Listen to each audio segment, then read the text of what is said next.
สบายดีหมดทุกคนเนาะมื้อนี้ก็พ่อค้าจะมารีวิวเครื่องหน่วยหนึ่งให้FC ทั้งหลายได้ครับพูดไปน้ำกันเนาะเป็นภัยที่ว่ายังบ่ได้ปืนหรือว่ายังบ่ได้หาได้เนาะก็มาทั้งนี้ได้เนาะพ่อค้าก็มี2-3ชุดสั่งเข้ามาใหม่ๆเนาะตอนนี้ฮักก็สั่งได้มาเนาะรุ่นนี้จะเป็นรุ่นท็อป A เนอะรุ่นท็อป A 2026เนาะแนะนำคลิป 2-3 คลิปไปแล้วเนาะแต่ว่าก็ยังบ่มีคนเห็นเถอะเนาะยังบ่มีเจ้าของเถอะตัวนี้เนาะไทยพับได้เนาะไทยพับได้เราจะเป็นเล่าน้อยเด้อเนาะเล่าน้อยเล่าโอล่าหั่นคือได้ลงคลิปไปหั่นเนาะตัวนี้เป็น2026เด้อ2026โม่ใส่ได้11ลูกเด้อโม่ตัวนี้เนาะชุดนี้จะเป็นแบบนี้ตัวนี้จะเป็นรุ่นท็อปล่าสุดเลยเนาะตัวนี้จะเป็นจากโรงงานเท่ๆเด้อเนาะเบิ่ง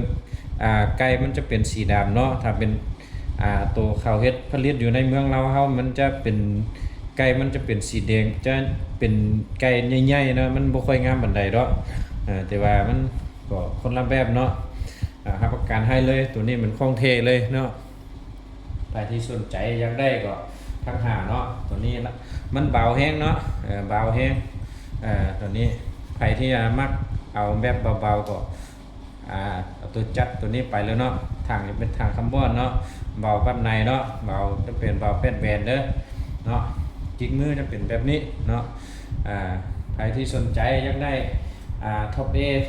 กล้อง BSA จัดให้แล้วเนาะตัวนี้ราคาจะแพงเนาะจะอยู่ใน13 ล้านปลายเนาะใครที่สนใจก็ทักหาแล้วเนาะราคาก็ลดได้อยู่เนาะตัวมาจะเป็นตัวตาติโก้เนาะ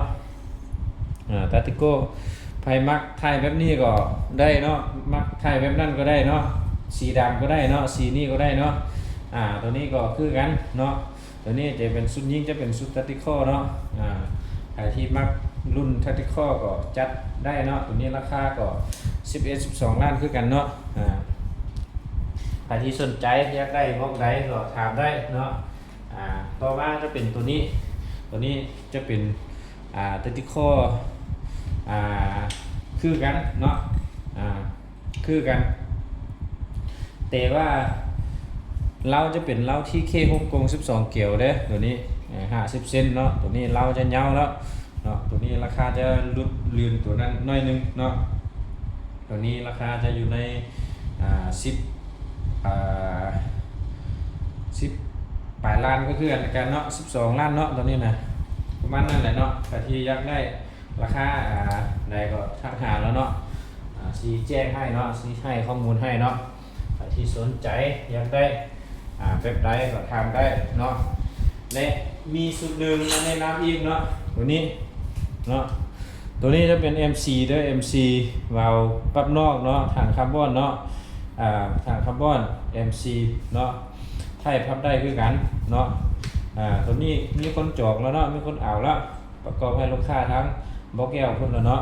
ตัวนี้ราคาอยู่ใน8 ล้านเนาะ8 ล้านทั่วเราจะเอาแบบนี้กล้องมาโครเนาะราคาที่แจ้งเนี่ยจะได้เครื่องครบชุดตามในรูปนี้แล้วเนาะใครที่ว่ายังบ่ได้สอกได้บ่หรือว่ายังสอกหาบ่ได้เถอะเนาะก็ถามได้เนาะเบอร์โทรคือ91776197เนาะใครที่สนใจก็แอดหาเลยเนาะ